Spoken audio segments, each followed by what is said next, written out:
കർത്താവായ യേശുക്രിസ്തുവിന്റെ നാമത്തിൽ എല്ലാവർക്കും സ്നേഹവന്ദനം അറിയിക്കുന്നു.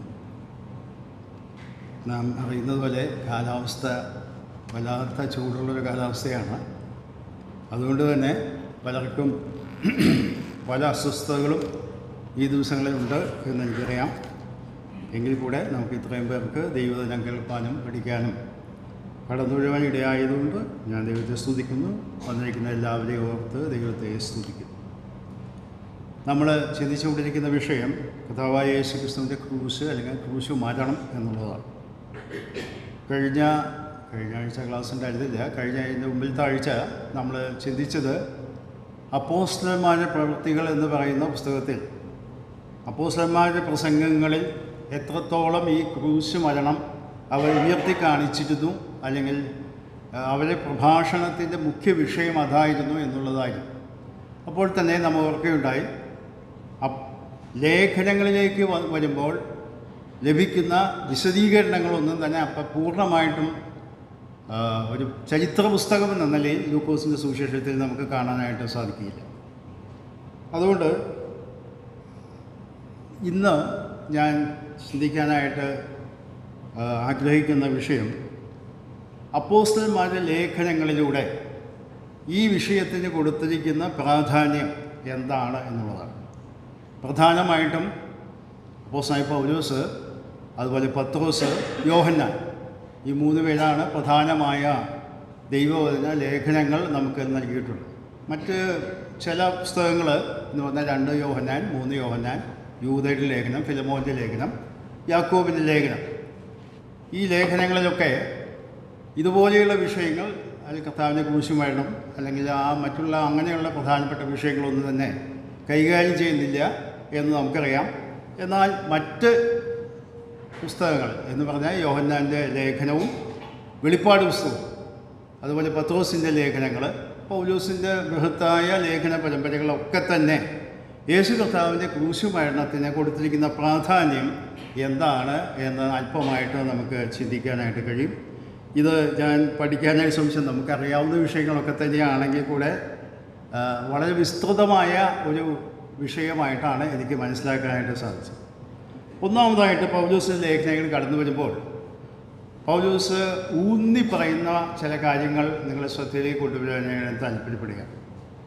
അതിന് ആധാരമായിട്ട് 1 കൊരിന്ത്യർ 1-ാം അധ്യായത്തിൻ്റെ 23-ാമത്തെ വാക്യം നമുക്ക് വായിക്കാം. 1 കൊരിന്ത്യർ 1-ാം അധ്യായത്തിൻ്റെ 23-ാമത്തെ വാക്യം. ഈ വിഷയം മനസ്സിലാക്കണമെങ്കിൽ അതിൻ്റെ 18 മുതൽ 25 വരെയുള്ള ഭാഗങ്ങളിലാണ് ആ വിഷയം കൈകാര്യം ചെയ്യുന്നത്. അപ്പോസ്തലനായ പൗലോസ് ഇവിടെ പറയുന്നത് ക്രൂശിൻ്റെ സന്ദേശം എന്നുള്ളതാണ് സുവിശേഷത്തിൻ്റെ കാതലായ കാര്യം. ഞാനത് പറയാൻ കാരണം, ഞാൻ ഈ വിഷയം പഠിക്കാൻ ശ്രമിച്ചപ്പോഴാണ് എൻ്റെ ശ്രദ്ധയിലേക്ക് മറ്റ് ചില കാര്യങ്ങളൊക്കെ ഓർമ്മ വന്നു. ഇപ്പോൾ പ്രത്യേകിച്ചും മധ്യപൗരസ്ത്യ ദേശത്ത് ഒരു യുദ്ധം നടക്കുകയാണ്. ഈ യുദ്ധങ്ങളൊക്കെ നടക്കുന്ന സമയത്ത് പ്രവചന വിഷയങ്ങളിൽ താല്പര്യമുള്ളവരൊക്കെ അതിനെക്കുറിച്ച് വലിയ പ്രഭാഷണങ്ങളൊക്കെ നടത്താറുണ്ട്. വളരെ ആകാംക്ഷയോടും ജിജ്ഞാസയോടും കൂടിയാണ് കേൾവിക്കാരത് കേൾക്കുന്നത്. പ്രവചനത്തിൽ പറഞ്ഞ കാര്യങ്ങളൊക്കെ ഇപ്പോൾ സംഭവിക്കുമോ, ഭാവിയിൽ എന്ത് സംഭവിക്കും എന്നൊക്കെ ഉള്ളത്. എന്നാൽ അപ്പോസ്തലനായ പൗലോസും ഈ കാര്യങ്ങളൊക്കെ കൈകാര്യം ചെയ്തിട്ടുള്ള ആളാണെങ്കിൽ കൂടെ സുവിശേഷ പ്രഭാഷണം എന്ന് പറയാനായിട്ട് അതിന് നിവൃത്തിയില്ല. സുവിശേഷ പ്രഭാഷണം എന്ന് പറയുന്നത് അപ്പോസ്തലനായ പൗലോസ് രക്തചുരുക്കമായിട്ട് ആ വാക്യം അവിടെ പറയുന്നു, ഞങ്ങളോ ക്രൂശിക്കപ്പെട്ട ക്രിസ്തുവിനെ പ്രസംഗിക്കും. ക്രൂശിക്കപ്പെട്ട ക്രിസ്തുവിനെ പ്രസംഗിക്കുന്നതാണ് സുവിശേഷ ഘോഷം. അല്ലെങ്കിൽ യേശു ക്രിസ്തുവിൻ്റെ ക്രൂശിനോട് ചുറ്റിപ്പറ്റിയാണ് മനുഷ്യൻ്റെ രക്ഷാമാർഗം ഒരുക്കപ്പെട്ടിട്ടുള്ളതും സുവിശേഷ സന്ദേശം അറിയിക്കുന്നത്. പലപ്പോഴും ദുഃഖകരമെന്ന് പറയാം, പല സുവിശേഷ പ്രഭാഷണങ്ങളും മറ്റു പല കാര്യങ്ങളും ഊന്നൽ കൊടുക്കും. ഇതിന് അല്പസമയം മാത്രം എടുത്തുകൊണ്ട് 5 മിനിറ്റോ എടുത്ത് 1 മണിക്കൂർ പ്രസംഗിച്ചാലും 5 മിനിറ്റ് മാത്രമാണ് ഈ കാര്യം ഒന്ന് പറഞ്ഞ് ജസ്റ്റ് ഒന്ന് പറഞ്ഞ് മുമ്പോട്ട് പോകുന്ന ഒരു പ്രവണത കാണാനായിട്ട് സാധിക്കും. എന്നാൽ പൗലോസ് ഇവിടെ പറയുന്നത് അങ്ങനെയല്ല. അതിൻ്റെ കാരണം എന്നറിയാമോ? 18-ാം വാക്യത്തിൻ്റെ 1-ാം അധ്യായത്തിൻ്റെ 18-ാം വാക്യം നാം വായിക്കുന്നത്, ക്രൂശിൻ്റെ വചനം നശിച്ചു പോകുന്നവർക്ക് ഭോഷത്വവും രക്ഷിക്കപ്പെടുന്നത് നമുക്ക് ദൈവശക്തിയുമാണ്. അതായത് മനുഷ്യവർഗത്തെ ഇവിടെ രണ്ടായിട്ട് പൗലോസ് വിഭജിക്കുകയാണ്. രണ്ടായിട്ട് വിഭജിക്കുന്നത് നോക്കുക. ഒന്ന്, നശിച്ചു പോകുന്നവർ. രണ്ട്, രക്ഷിക്കപ്പെടുന്നവർ. നശിച്ചു പോകുന്നവരെ കുറിച്ച്, നശിച്ചു പോകുന്ന വ്യക്തികളെക്കുറിച്ച് അത്യാവശ്യമായിട്ടുള്ളത് ക്രൂശിൻ്റെ വചനം അറിയിക്കണം എന്നുള്ളത്. ക്രൂശിൻ്റെ വചനം അറിയിച്ചില്ല എങ്കിൽ ഈ നശിച്ചു പോകുന്നവരെ അതുപോലെ എങ്ങോ പോവും. അതുകൊണ്ടാണ് പൗലോസ് ഇവിടെ പറയുന്നത്, സുവിശേഷ സന്ദേശം പ്രസംഗിക്കപ്പെടുമ്പോൾ പ്രധാനമായിട്ട് ഊന്നൽ കൊടുക്കേണ്ടത് ക്രൂശിൻ്റെ സന്ദേശത്തിലാണ്. കാരണം ആ ക്രൂശിൻ്റെ വചനം ശ്രദ്ധിച്ച് വ്യക്തികൾ അവിടെ രക്ഷിക്കപ്പെടുമ്പോൾ സംഭവിക്കുന്നത് അവരിൽ അത് ദൈവശക്തിയായിട്ട് രൂപാന്തരം പ്രാപിക്കും. എന്ന് പറഞ്ഞാൽ പാപത്തിൻ്റെ ശക്തിയിൽ നിന്ന്, പാപത്തിൻ്റെ ശിക്ഷയിൽ നിന്ന്, സാത്താൻ്റെ അധികാരത്തിൽ നിന്ന് ദൈവശക്തിയുടെ അനുഭവത്തിലേക്ക് ഒരു വ്യക്തി കടന്നു വരുന്നത് സുവിശേഷം, ക്രൂശിൻ്റെ വചനം കേട്ട് രക്ഷിക്കപ്പെടുമ്പോൾ മാത്രമാണ്. അപ്പോൾ അവിടെ പറയുന്ന വാക്ക് ശ്രദ്ധിക്കണം, രക്ഷിക്കപ്പെടുന്ന എന്ന്. അപ്പോൾ രക്ഷിക്കപ്പെടുന്ന ആളുകളും നശിച്ചു പോകുന്ന ആളുകളെ കൊണ്ടാണ് ഈ ലോകം നിറഞ്ഞിട്ടുള്ളത്. അപ്പോൾ ഇവരെ സംബന്ധിച്ചിടത്തോളം സുവിശേഷ സന്ദേശം എന്ന് പറയുന്നത് ക്രൂശിൻ്റെ വചനം അറിയിക്കുക എന്നുള്ളത്. നമ്മൾ മുമ്പോട്ട് പോകട്ടെ. 2-ാം അധ്യായത്തിൻ്റെ 1 Corinthians 2-ാം അധ്യായത്തിൻ്റെ 2-ാം വാക്യം ഒന്ന് വായിക്കാം.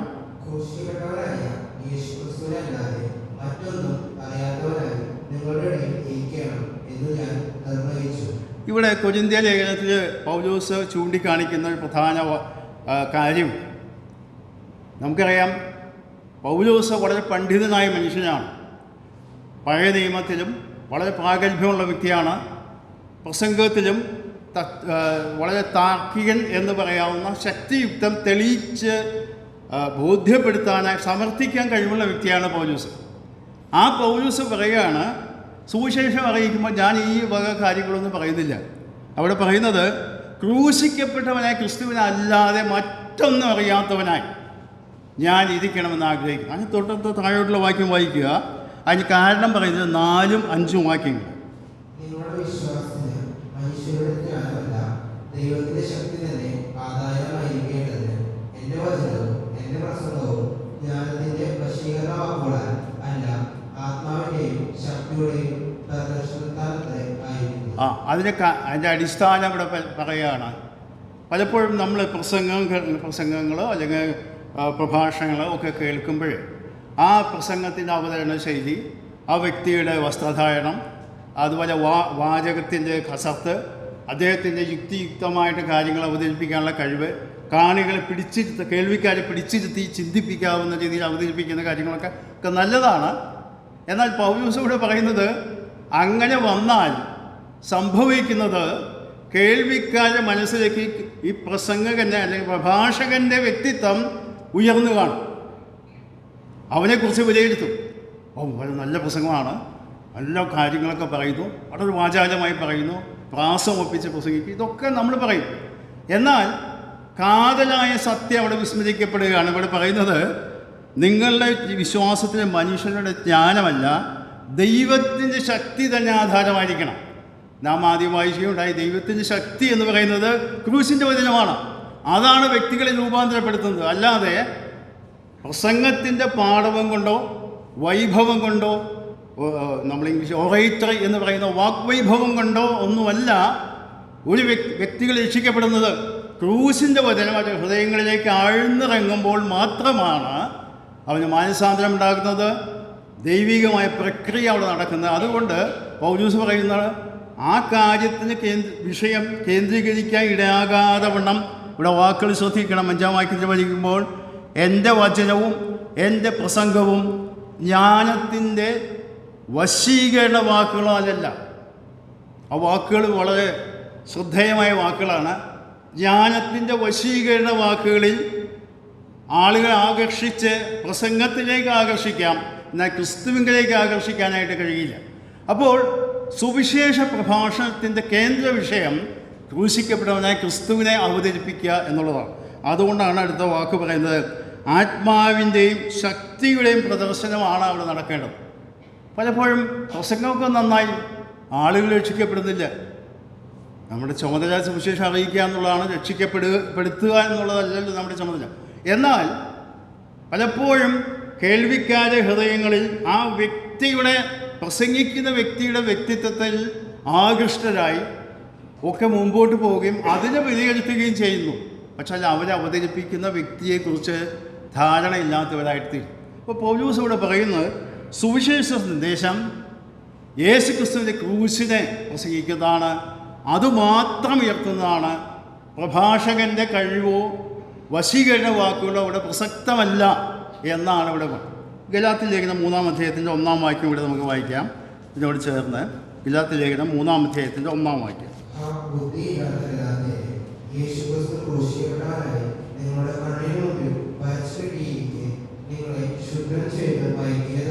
ഇവിടെ ഇതിൻ്റെ പശ്ചാത്തലമൊക്കെ നമുക്കറിയാം.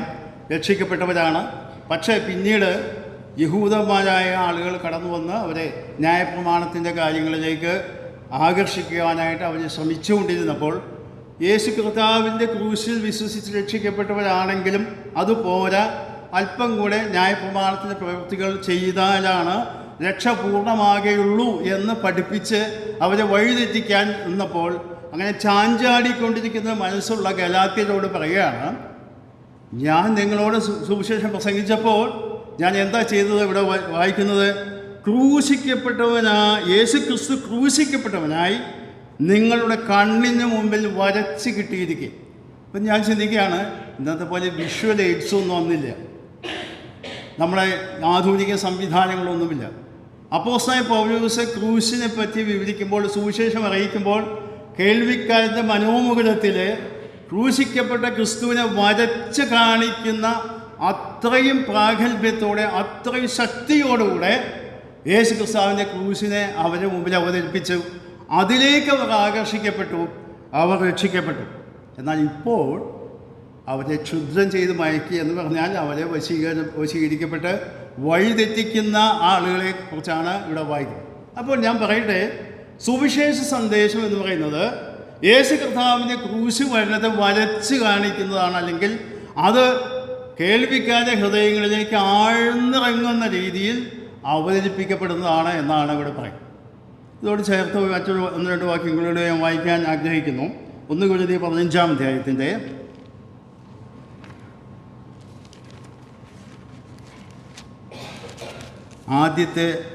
5 വാക്യങ്ങൾ.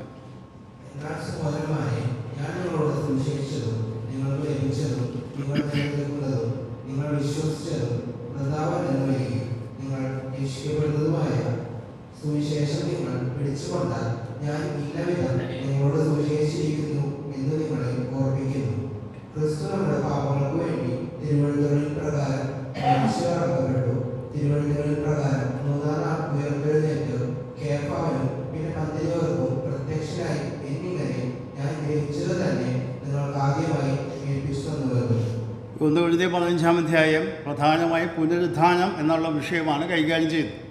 എന്നാൽ ഇവിടെ അത് ആരംഭിക്കുന്നതിന് മുൻപായിട്ട് അവർ ശ്രദ്ധയെ യേശു കർത്താവിനെ പുനരുദ്ധാനത്തിലേക്ക് ചൂണ്ടിക്കാണിക്കുന്നതിന് മുൻപായിട്ട് സുവിശേഷ സത്യത്തിൻ്റെ അടിസ്ഥാനം ഇവിടെ വെളിപ്പെടുത്തുകയാണ്. ഇവിടെ പറയുന്നത് എന്താ? ഞാൻ നിങ്ങളോട് സുവിശേഷിച്ചതും നിങ്ങൾക്ക് ലഭിച്ചതും നിങ്ങൾ നിൽക്കുന്നതും നിങ്ങൾ വിശ്വസിച്ചതും വൃഥാവല്ലെങ്കിൽ നിങ്ങൾ രക്ഷിക്കപ്പെടുന്നതുമായ സുവിശേഷം. അപ്പോൾ സുവിശേഷത്തിൽ വിശ്വസിച്ചു, അവർ അതിൽ നിലനിൽക്കുന്നു, അത് വിശ്വാസത്താൽ ലഭിച്ചു. എന്നിട്ട് പറയുകയാണ്, എന്താണ് ഞാൻ നിങ്ങൾക്ക് ആദ്യമായിട്ട് ഏൽപ്പിച്ചതെന്ന സുവിശേഷം, അല്ലെങ്കിൽ സുവിശേഷത്തിൻ്റെ അടിസ്ഥാനം എന്ന് പറയുന്നത് അവിടെ 3-ാം വാക്യത്തിൽ പറയുന്നു, ക്രിസ്തു നമ്മുടെ പാപങ്ങൾക്ക് വേണ്ടി തിരുവെഴുത്തുകളിൻ പ്രകാരം മരിച്ചു, അടക്കപ്പെട്ടു, തിരുവെഴുത്തുകളിൻ പ്രകാരം 3-ാം നാൾ ഉയർത്തെഴുന്നേറ്റു. അഥവാ അപ്പോസ്തലനായ പൗലോസ് പറയുകയാണ്, യേശു കർത്താവിൻ്റെ ക്രൂശ് മരണമെന്ന് പറഞ്ഞാൽ അന്നത്തെ ദുഷ്ടമനുഷ്യർ അല്ലെങ്കിൽ മത നേതാക്കന്മാർ അല്ലെങ്കിൽ രാഷ്ട്രീയ നേതാക്കന്മാരൊക്കെ കൂടി പിടിച്ച് അവരുടെ വൈരാഗ്യം തീർക്കാൻ കൊന്നുകളഞ്ഞ ഒരു വ്യക്തിയായിട്ടല്ല ഇവിടെ അവതരിപ്പിക്കുന്നത്. ഇവിടെ അവതരിപ്പിക്കുന്നത് തിരുവെഴുത്തുകളിൽ പ്രകാരം അല്ലെങ്കിൽ പഴയ നിയമത്തിൽ മശിഹായെക്കുറിച്ച്, ക്രിസ്തുവിനെക്കുറിച്ച് പറയപ്പെട്ടിട്ടുള്ള തിരുവെഴുത്തുകളുടെ പൂർത്തീകരണമായ ക്രൂശ് മരണമാണ് ഇവിടെ പ്രതിപാദിക്കപ്പെടുന്ന വിഷയം. അവിടെ പറയുന്നത് തിരുവെഴുത്തുകളിൽ പ്രകാരം മൂന്നാം നാൾ മരിച്ചു അടക്കപ്പെട്ടു, തിരുവെഴുത്തുകളിൻ പ്രകാരം മൂന്നാം നാൾ ഉയർത്തെഴുന്നേറ്റു. നമ്മളിത് പഠനത്തിൻ്റെ ആദ്യ ഭാഗത്ത് ശ്രദ്ധിക്കുകയുണ്ടായി. കർത്താവ് യേശു ക്രിസ്തു തന്നെ മർക്കോസിൻ്റെ സുവിശേഷം 8, 9, 10 അധ്യായങ്ങളിൽ തൻ്റെ മരണത്തെക്കുറിച്ച് പറയുമ്പോഴൊക്കെ ചേർത്ത് പറയുന്നൊരു കാര്യമുണ്ട്. മൂന്നാം നാൾ ഞാൻ ഉയർത്തെഴുന്നേൽക്കും. ഇന്ന കാര്യങ്ങളൊക്കെ സംഭവിക്കും, എന്നാൽ മൂന്നാം നാൾ ഞാൻ ഉയർത്തെഴുന്നേൽക്കും. അപ്പോൾ ക്രൂശിക്കപ്പെട്ട ക്രിസ്തുവിനെ അവതരിക്കുമ്പോൾ അതിനോട് ചേർത്ത് ഉയർത്തെഴുന്നേൽക്കുന്ന ക്രിസ്തുവിനെ കൂടെ പൗലോസ് അവതരിപ്പിച്ചിട്ടുണ്ട്. ഉയർത്തെഴുന്നേറ്റ ക്രിസ്തു ലോകരക്ഷിതാവാണ്, ലോകത്തെ നീതി ന്യായം വിധിക്കാനായിട്ട് വരുന്നവനാണ്.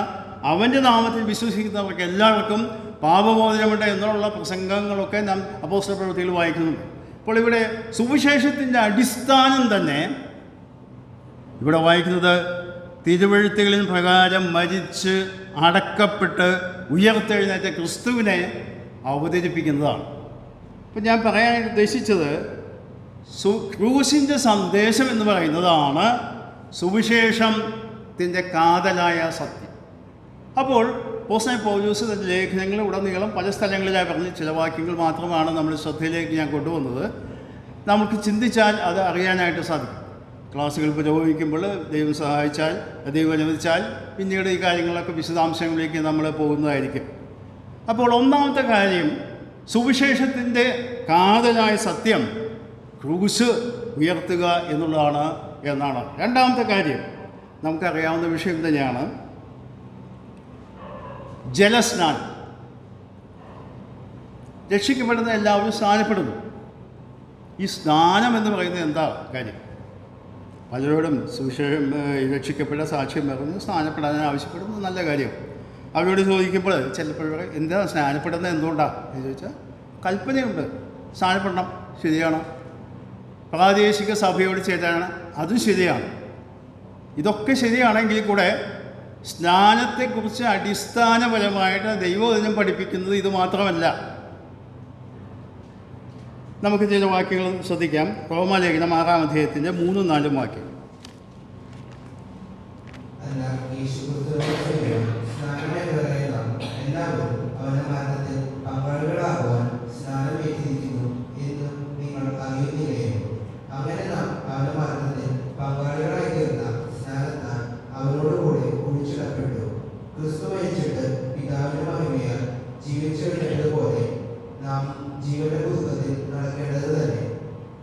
ആ വാക്യം മുഴുവനാക്കുമ്പോൾ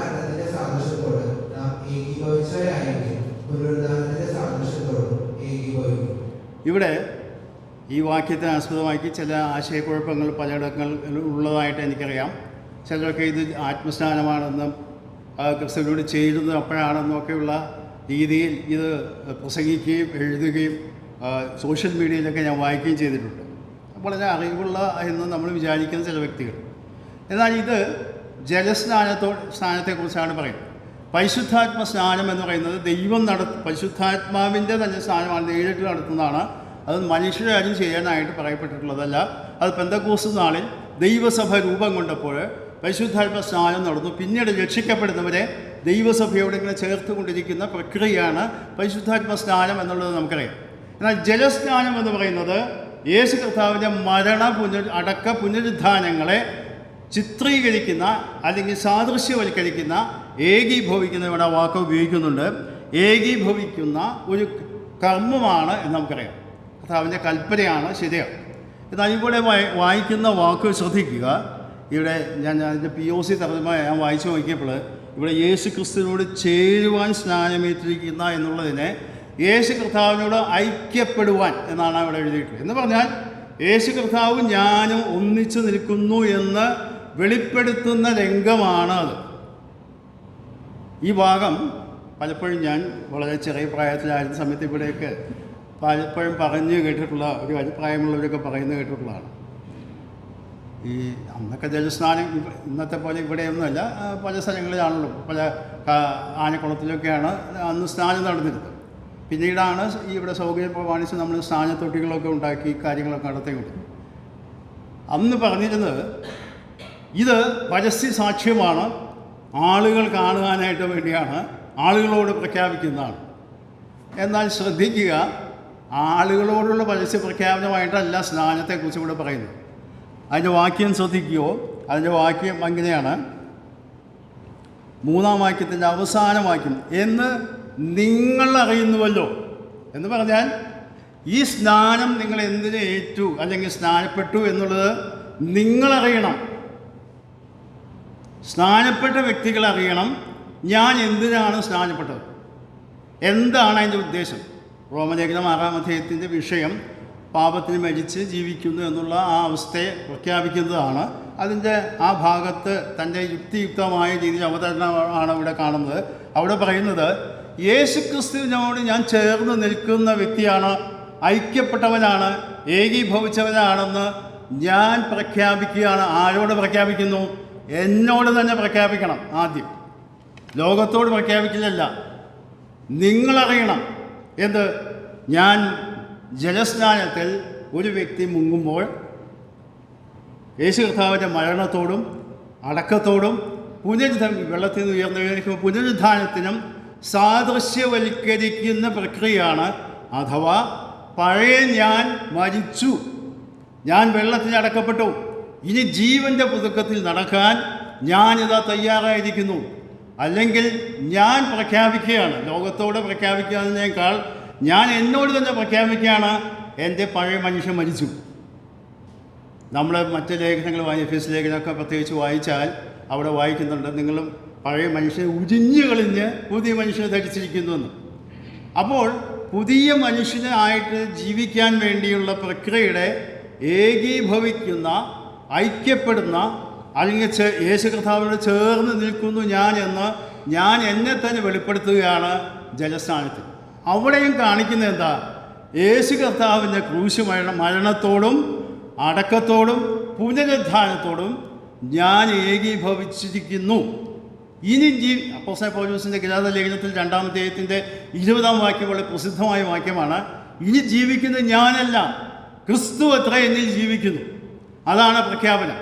അപ്പോൾ ക്രിസ്തു എന്നിൽ ജീവിക്കുന്നുവെന്ന് വെളിപ്പെടുത്തിക്കൊണ്ട് ജീവിക്കുന്ന ആ ജീവിതത്തിലേക്ക് ഞാൻ കടന്നു വന്നിരിക്കുന്നു എന്ന് ഞാൻ തന്നെ എന്നോട് എല്ലായ്പ്പോഴും പറഞ്ഞുകൊണ്ടിരിക്കണം എന്ന് നിങ്ങൾ അറിയുന്നില്ലയോ എന്നാണ് അവിടെ ചോദിക്കുന്നത്. എന്നിട്ട് പറയുന്നു, അങ്ങനെ നാം അവൻ്റെ മരണത്തിൽ പങ്കാളികളായി തീർന്ന സ്നാനത്താൽ അവനോടുകൂടെ കുഴിച്ചിടപ്പെട്ടു.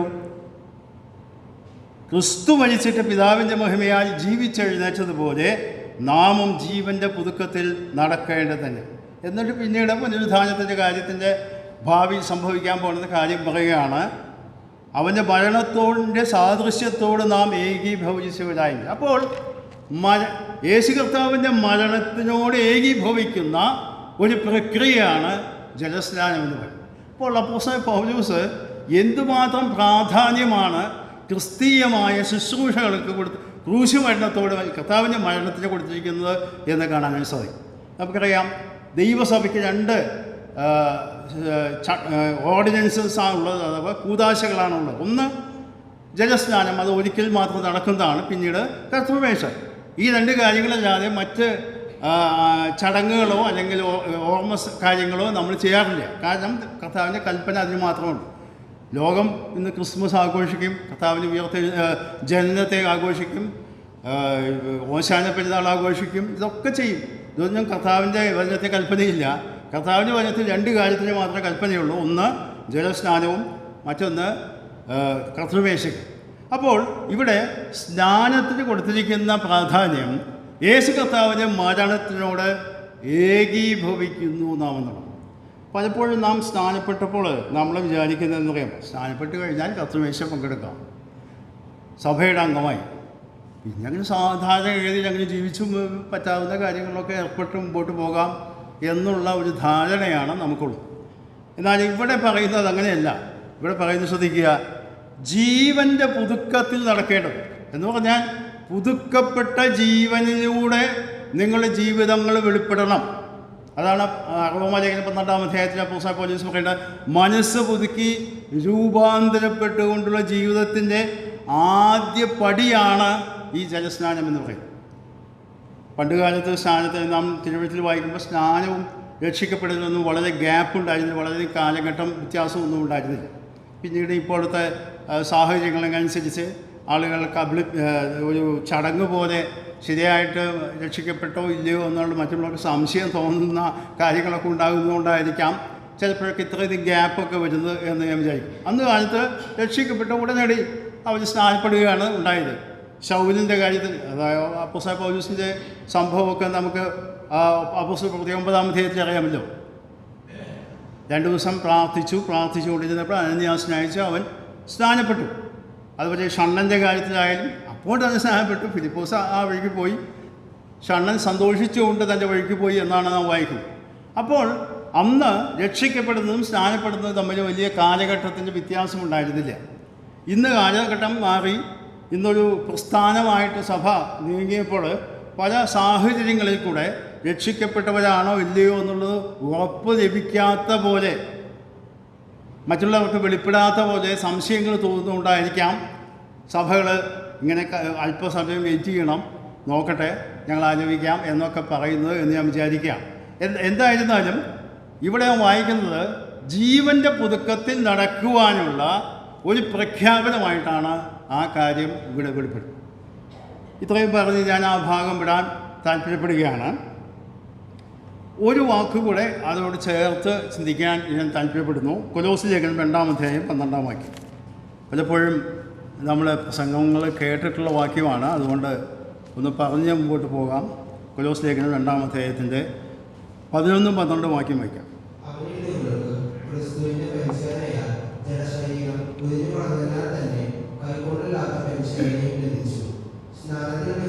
അവനോടുകൂടെ അടക്കപ്പെടുകയും അവനെ മരിച്ചവരുടെ ഇടയിൽ നിന്ന് ഉയർത്തെഴുന്നേൽപ്പിച്ച ദൈവത്തിന്റെ വ്യാപാര ശക്തിയുള്ള വിശ്വാസത്താൽ അവനോടുകൂടെ നിങ്ങളും ഉയർത്തെഴുന്നേൽക്കുകയും ചെയ്തു. ഇവിടെ സംഭവിച്ചു കഴിഞ്ഞ ഒരു കാര്യമായിട്ടാണ് പറയുന്നത്, ഉയർത്തെഴുന്നേൽക്കുകയും ചെയ്തു എന്ന് പറഞ്ഞാൽ ആ സ്നാനം എന്ന് പറയുന്നത് ഇവിടെ പറയുന്നത് ജലസ്നാനമാണ് എന്ന് നമുക്കിവിടെ വ്യക്തമാണ്. സ്നാനത്തിൽ നിങ്ങൾ അവനോടുകൂടെ അടക്കപ്പെടണമെങ്കിൽ മരിക്കണം. അഥവാ നിങ്ങൾ പാപത്തിന് മരിച്ചു, അല്ലെങ്കിൽ ക്രിസ്തുവിൽ മരിച്ചു എന്നിട്ട് അടക്കപ്പെടുന്നു. അവനെ മരിച്ചവരുടെ ഉയർത്തെഴുന്നേൽപ്പിച്ച ദൈവത്തിൻ്റെ വ്യാപാര ശക്തിയുള്ള വിശ്വാസത്താൽ അവനോടുകൂടെ നിങ്ങൾ ഉയർത്തെഴുന്നേറ്റിരിക്കും. അതിന് മുൻപ് ഒരു വാക്യം വായിക്കുന്നുണ്ട്, കൈകൊണ്ടല്ലാത്ത പരിച്ഛേദനയും ലഭിച്ചു. ഇവിടെ പ്രശ്നം എന്ന് പറയുന്നത് കൊലോസ്യ ലേഖനത്തിൻ്റെ പശ്ചാത്തലം നമുക്കറിയാം. അവിടെ യഹൂദന്മാരുടേതായ ആചാരങ്ങൾ അനുഷ്ഠിക്കണമെന്ന് നിഷ്കർഷിക്കുന്ന ചില യഹൂദന്മാരുടെ പാരമ്പര്യം അംഗീകരിക്കുന്ന ചില വ്യക്തികളാണ് സഭയിലെ സ്വാധീനിച്ചപ്പോൾ, അതുകൊണ്ട് താഴോട്ടുള്ള വാക്യങ്ങൾ നാം വായിക്കുമ്പോൾ 16-ാം വാക്യം മുതലൊക്കെ 20-ാം വാക്യം ഒക്കെ വായിക്കുമ്പോൾ ആ അധ്യായത്തിൻ്റെ കാര്യങ്ങൾ വിശദീകരിക്കുന്നുണ്ട്. അപ്പോൾ പറയുന്നത് കുറഞ്ഞ പക്ഷം യഹൂദന്മാർ പരിച്ഛേദനയെങ്കിലും നിങ്ങൾ ഏൽക്കണം എന്ന് ശഠിക്കുന്നതായ ഒരു കൂട്ടം ആളുകളുണ്ടായി. അപ്പോഴാണ് പറഞ്ഞത്, നിങ്ങൾക്ക് കൈക്കൊണ്ടല്ലാത്ത പരിച്ഛേദന, മാനുഷികമല്ലാത്ത ഒരു പരിച്ഛേദന നിങ്ങൾക്ക് ലഭിച്ചു എന്ന് പറഞ്ഞാൽ നിങ്ങൾ മുഴുവനായിട്ടും മരിച്ച്, മറ്റത് ശരീരത്തിൻ്റെ പുരുഷന്മാരുടെ ശരീരത്തിൻ്റെ ഒരു ഭാഗം മാത്രം മുറിച്ച് മാറ്റുന്നതാണ്. എന്നാൽ ഇവിടെ പറയുന്നത് നിങ്ങൾ മുഴുവനായിട്ടും, ഇവിടെ വായിക്കുന്ന മുഴുവനായിട്ടും നിങ്ങൾ ആത്മീയമായ അർത്ഥത്തിൽ അവിടെ പരിച്ഛേദന ഏറ്റു, അല്ലെങ്കിൽ മുഴുവനായിട്ടും മരിച്ചു കഴിഞ്ഞ അവസ്ഥയിലായി തീർന്നു എന്നാണ്. ഇതിനെ മറ്റ് തർജ്ജമകൾ വായിച്ചു നോക്കിയാൽ പഴയ സ്വഭാവങ്ങളൊക്കെ മാറ്റി കളഞ്ഞ അവസ്ഥയിലേക്ക് നിങ്ങളായിത്തീർന്നു എന്ന് വെളിപ്പെടുത്തിക്കൊണ്ടുള്ള സ്നാനമാണ് നിങ്ങൾ ഏറ്റത് എന്നാണ് ഇവിടെ പറഞ്ഞതിൻ്റെ അർത്ഥം. ഇത്രയും ആ വിഷയം മതി എന്ന് ഞാൻ വിചാരിക്കുന്നു. കാരണം നമ്മളൊക്കെ സ്നാനപ്പെട്ടവരാണ്. പക്ഷേ എന്തിനു വേണ്ടിയാണ് നാം സ്നാനപ്പെട്ടത് എന്ന് ചിന്തിക്കേണ്ടത് ആവശ്യമാണ്. ചില വർഷങ്ങൾക്ക് മുമ്പ് ഞാൻ ഓർക്കുന്നുണ്ട്, ഇവിടെ സ്നാനത്തിനായിട്ട് സാക്ഷ്യം പറഞ്ഞ ചില വ്യക്തികളുടെ ഭവനങ്ങൾ സന്ദർശിക്കാൻ ഇവിടെയുള്ള പ്രായമുള്ള ചില സഹോദരന്മാരോടുകൂടെ ഞാൻ ചില ഭവനങ്ങളിൽ പോയി. അപ്പോൾ ഒരു യുവാവിനോട് ചോദിച്ചു, എന്താ സ്നാനപ്പെടാൻ? ഞാൻ രക്ഷിക്കപ്പെട്ടതുകൊണ്ട് സ്നാനപ്പെടുന്നു, സ്നാനപ്പെടാൻ കൽപ്പനയുണ്ട് എന്ന് പറഞ്ഞു. അത് ശരിയാണ്. അപ്പോൾ എൻ്റെ കൂടെയുള്ള സഹോദരൻ, കുറച്ച് പ്രായമുള്ള സഹോദരനാണ്, അദ്ദേഹം ചോദിച്ചു, ഈ സ്നാനം എന്തിനാ ഏൽക്കുന്നത്, അതുകൊണ്ട് എന്താ അർത്ഥമാക്കുന്നത് എനിക്ക് വലുതറിയാമോ? അതൊന്നും അറിയൂടാ, എന്നോട് രക്ഷിക്കപ്പെടാൻ എന്നെ രക്ഷയിലേക്ക് നയിച്ച ആൾ പറഞ്ഞു, നീ സ്നാനപ്പെടണം. ഞാൻ സ്നാനപ്പെടുന്നു, എനിക്ക് അത്രേ അറിയുള്ളൂ. ഞാൻ അദ്ദേഹത്തെ കുറ്റം പറയുകയല്ല. കാരണം എന്തെന്നറിയാമോ, അദ്ദേഹം ആദ്യത്തെ സ്റ്റേജിൽ നിൽക്കുകയാണ്.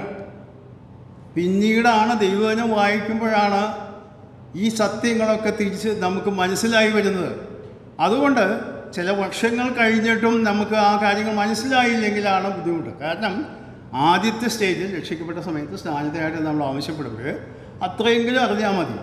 എന്നാൽ ചില വർഷങ്ങൾ കഴിഞ്ഞിട്ടും എന്തിനാ സ്നാനപ്പെട്ടത് എന്ന് ചോദിച്ചാൽ ഈ ആശയങ്ങളൊന്നും തന്നെ മനസ്സിലാകുന്നില്ലെങ്കിൽ ആ വ്യക്തി ആത്മീയമായി വളർന്നിട്ടില്ല എന്നാണ് നാം മനസ്സിലാക്കേണ്ടത്.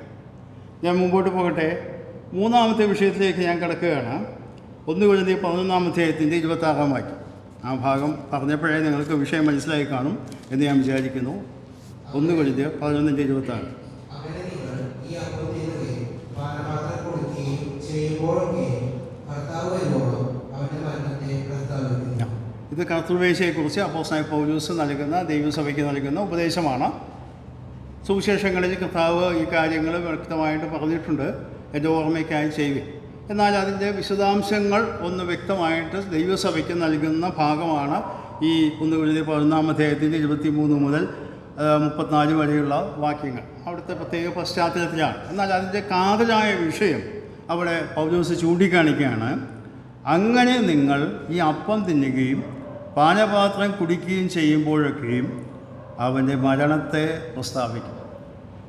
അപ്പോൾ കഴിഞ്ഞ ദിവസം നമ്മൾ ഞായറാഴ്ച ദിവസം കേൾക്കുകയുണ്ടായി, കർത്തൃമേശ എന്നുള്ളത് അവൻ്റെ മരണത്തെ പ്രസ്താവിക്കുകയും ഓർക്കുകയും ചെയ്യുന്ന ശുശ്രൂഷയാണ്. എന്നാൽ ദുഃഖവേദന പറയട്ടെ, നമ്മുടെ സഭയിൽ നിന്ന് മാത്രമല്ല മറ്റു പല സ്ഥലങ്ങളിൽ ഞാൻ കേട്ടിട്ടുണ്ട്, പലരും ധരിച്ചു വെച്ചിട്ടുള്ളത് ഞായറാഴ്ച ഞങ്ങൾ ആരാധനയ്ക്ക് പോവുകയാണ് എന്ന്. അതിന് ആരാധനാ ചിന്തകൾ എന്നൊക്കെയാണ് സാധാരണഗതിയിൽ നമ്മൾ വാട്സാപ്പിലൊക്കെ കേൾക്കാം. ചിലർ പറയുന്നത് ഞങ്ങളന്ന് ആരാധന എടുത്തു എന്നാണ് പറയും. ഈ ആരാധന എന്നുള്ളത് എന്താണെന്ന് അർത്ഥം മനസ്സിലാക്കാത്തതുകൊണ്ടാണ് അങ്ങനെ പറഞ്ഞതെന്ന് ഞാൻ വിചാരിക്കുന്നത്. ആരാധന എന്ന വാക്കുകൊണ്ട് അർത്ഥമാക്കുന്ന ദൈവത്തെ ആരാധിക്കുക എന്നുള്ളതാണ്, അല്ലാതെ ആരാധന എടുക്കുക എന്നുള്ളതല്ല. അവർ ഉദ്ദേശിച്ച് കർത്തൃമേശയിൽ പങ്കെടുത്തു എന്നായിരിക്കും. പലപ്പോഴും നമ്മുടെ ഇടയിൽ ഒരു തെറ്റിദ്ധാരണ, കർത്തൃമേശയിൽ സംബന്ധിക്കാനായിട്ട് നാം പലപ്പോഴും നമ്മൾ ധരിക്കുന്നത് നമ്മൾ ആരാധനയിൽ പങ്കെടുക്കണം, വർഷിപ്പ് സർവീസ് എന്നാണ് നമ്മൾ മനസ്സിലാക്കുന്നത്. അങ്ങനെയല്ല. ഈ അപ്പത്തിൽ നിന്നും ഈ വീഞ്ഞിൽ നിന്നും നിങ്ങൾ പങ്കെടുക്കുമ്പോൾ കർത്താവിൻ്റെ മരണത്തെയാണ് പ്രസ്താവിക്കുന്നത്. ചിലപ്പോഴൊക്കെ നമ്മളും അങ്ങനെയൊക്കെ ചോദിച്ചു പോകാറുണ്ട്, കർത്തൃമേശയ്ക്ക് പോയോ, കർത്താവിൻ്റെ അത്താഴത്തിൽ പങ്കെടുത്തോ എന്നൊന്നും അല്ല ഞാൻ ചോദിക്കണം, ആരാധനയിൽ പങ്കെടുത്തോ എന്നാണ് ചോദിക്കും. എന്നാൽ ദൈവവചനം വളരെ വ്യക്തമായിട്ട് പറയുന്നത് കർത്താവിൻ്റെ മരണത്തെ പ്രസ്താവിക്കുന്ന ശുശ്രൂഷയാണ് ഇത്. ഞാൻ ചോദിക്കട്ടെ, നമുക്ക് അറിയാം അപ്പവും വീഞ്ഞും വെവ്വേറെയായിട്ടാണ് നമ്മൾ വെച്ചിരിക്കുന്നത്. അപ്പം കർത്താവിൻ്റെ ശരീരത്തെയും വീഞ്ഞ് കർത്താവിൻ്റെ രക്തത്തെയാണ് ചിത്രീകരിക്കുന്നത്. ഇത് മുൻപൊരിക്കൽ ഞാനിവിടെ സൂചിപ്പിച്ചിട്ടുള്ളതാണ്, ഒരിക്കൽ കൂടി ഞാൻ പറയട്ടെ. ഈ അപ്പവും വീഞ്ഞും ശരീരവും രക്തവും വെവ്വേറെയായിരുന്നാൽ അത് തന്നെ ചിത്രീകരിക്കുന്നത് മരണമാണ്. നമുക്കറിയാം, നമ്മുടെ ശരീരത്തിൽ നിന്ന് രക്തം മുഴുവനായി പോയി കഴിഞ്ഞാൽ ഇയാൾ മരിക്കും. അപ്പോൾ ശരീരവും രക്തവും ചിത്രീകരിക്കുന്ന അപ്പവും വീഞ്ഞും വെവ്വേറെയായിട്ട് ഇരിക്കുമ്പോൾ തന്നെ അത് സൂചിപ്പിക്കുന്നത് മരണത്തെയാണ്, അത് കർത്താവിൻ്റെ മരണത്തെയാണ്. അപ്പോൾ നാം അപ്പത്തിൽ നിന്നും വീഞ്ഞിൽ നിന്നും പങ്കെടുക്കുമ്പോൾ നാം പ്രഖ്യാപിക്കുന്നത് കർത്താവിൻ്റെ മരണത്തിൻ്റെ ഓർമ്മയാണ് നമ്മുടെ മുമ്പിൽ കൊണ്ടുവരുന്നത്. കഴിഞ്ഞ ആഴ്ച സംസാരിച്ച ദാസന ആ വാക്യം എടുക്കുകയുണ്ടായി. 1 കൊരിന്ത്യർ 10-ാം അധ്യായത്തിലെ ആ വാക്യം, ഒരു വാക്യം ഞാൻ ഇതോട് ചേർത്ത് വായിക്കുവാനായിട്ടായിരിക്കുന്നു. 1 കൊരിന്ത്യർ 10-ാം അധ്യായം അതിൻ്റെ 16-ാം വാക്യം.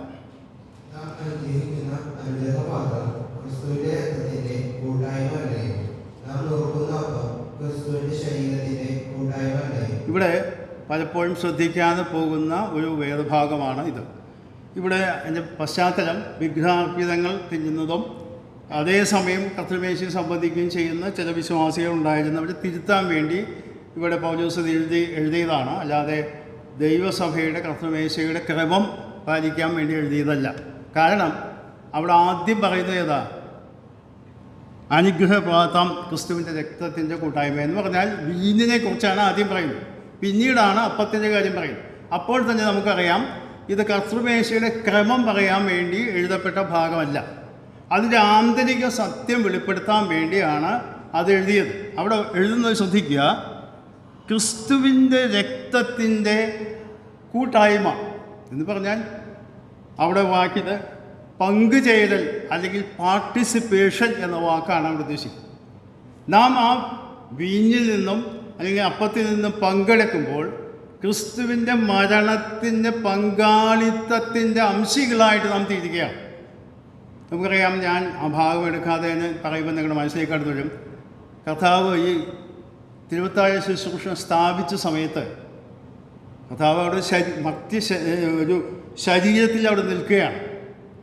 എന്നിട്ട് അപ്പം എടുത്ത് കൊടുത്ത് പറഞ്ഞെന്താ, ഇത് എൻ്റെ ശരീരം, നിങ്ങൾക്ക് വേണ്ടി നൽകുന്ന എൻ്റെ ശരീരം, ഇത് വാങ്ങി ഭക്ഷിപ്പിൻ എന്ന് പറഞ്ഞാൽ എൻ്റെ അർത്ഥം എന്താ? കർത്താവ് അവിടെ നിൽക്കുമ്പോൾ കർത്താവിന് രണ്ട് ശരീരമുണ്ടോ?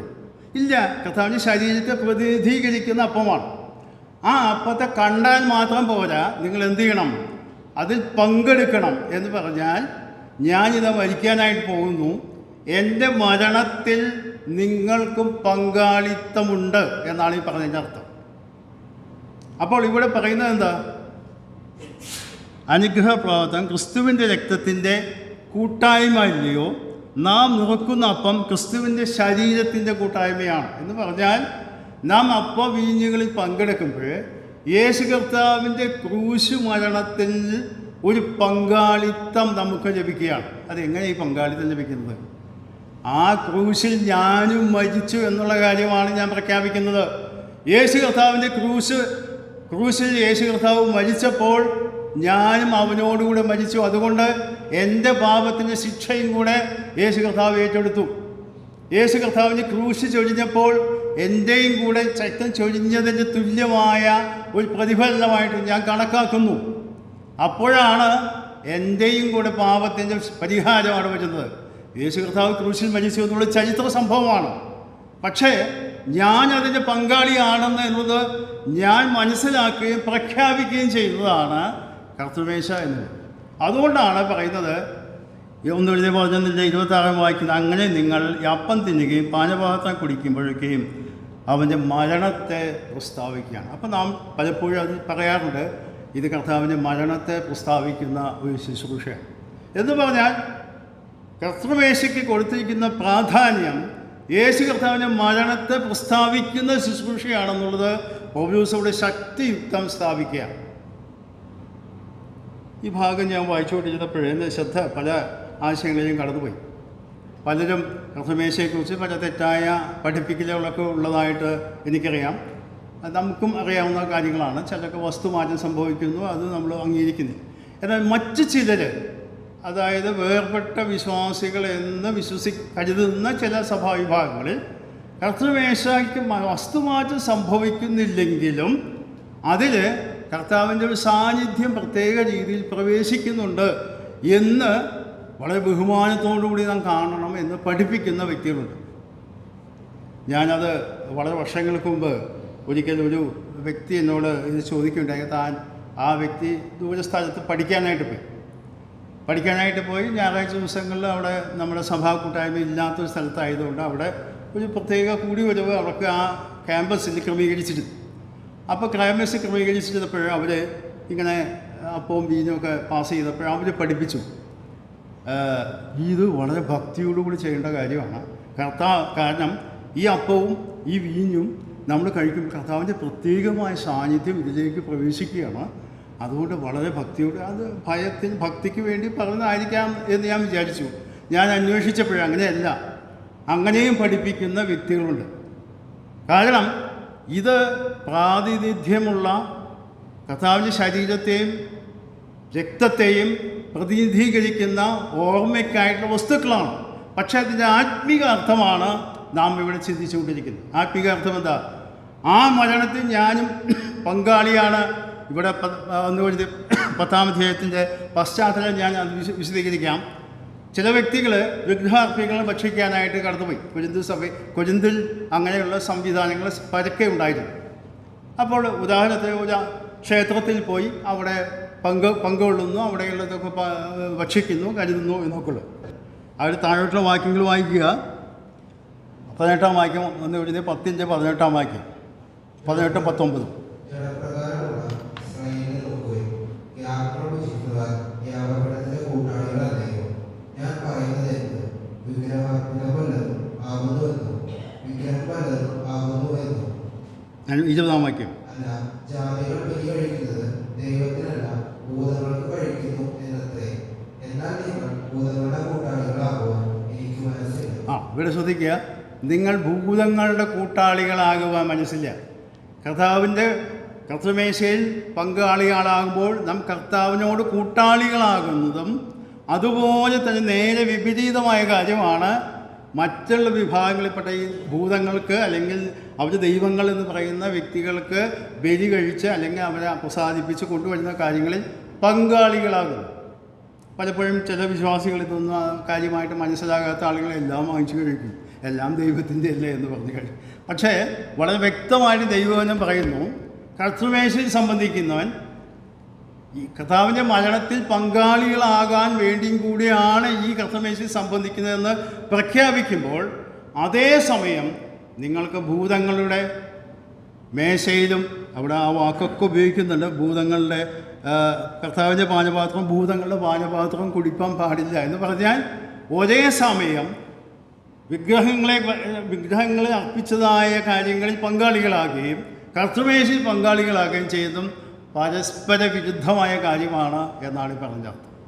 അപ്പോൾ കർത്തൃമേശയ്ക്ക് കൊടുത്തിരിക്കുന്ന പ്രാധാന്യം അപ്പോസ്തലൻ പൗലോസ് 11-ാം അധ്യായത്തിൽ വിവരിക്കുമ്പോൾ അതിൻ്റെ ആത്മീയ അർത്ഥം കൂടെ 10-ാം അധ്യായത്തിൽ വിവരിക്കുന്നുണ്ട്.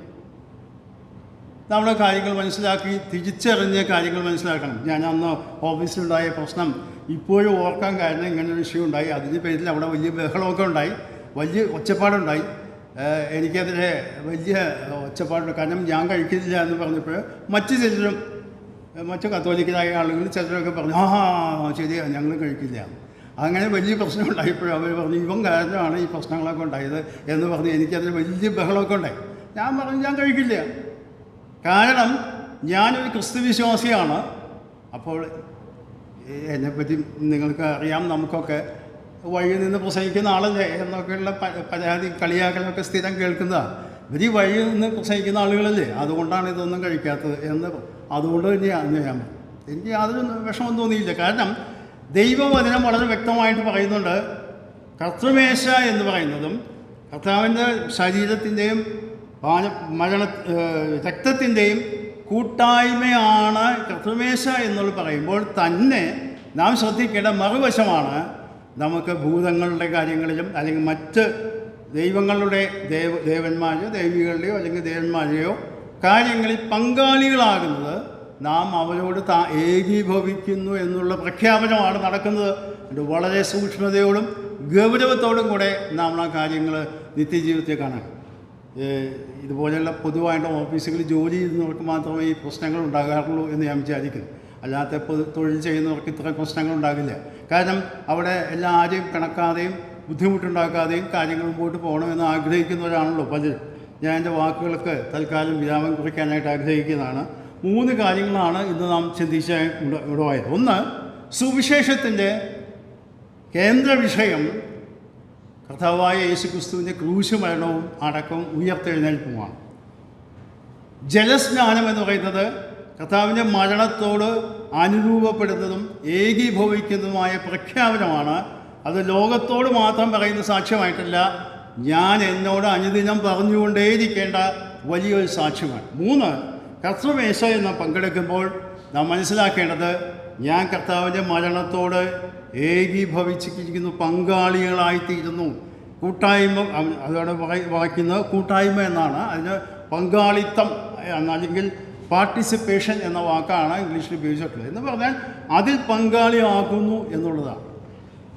അപ്പോൾ അതുകൊണ്ട് പ്രധാനമായ വിഷയം എന്ന് പറയുന്നത് നാം അതിൽ പങ്കാളികളാകുക എന്നുള്ളതാണ്. തെറ്റായ ആശയങ്ങൾ നമ്മുടെ മനസ്സിൽ ചില വർഷങ്ങൾ കൊണ്ട് രൂഢമൂലമായിട്ടുണ്ടെങ്കിൽ അത് മാറ്റുക. വളരെ ഭക്തിയോടുകൂടെ കർത്താവിൻ്റെ മരണത്തെ പ്രസ്താവിക്കുന്നതാണ് ശുശ്രൂഷ. അതേസമയം നാം ഓർക്കണം, ഞാനും ആ മരണത്തിൽ പങ്കാളിയായിത്തീർന്നു എന്ന് പ്രഖ്യാപിക്കുന്ന ശുശ്രൂഷയും കൂടിയാണ് കർത്തൃമേശ എന്ന് നാം ഓർക്കണം.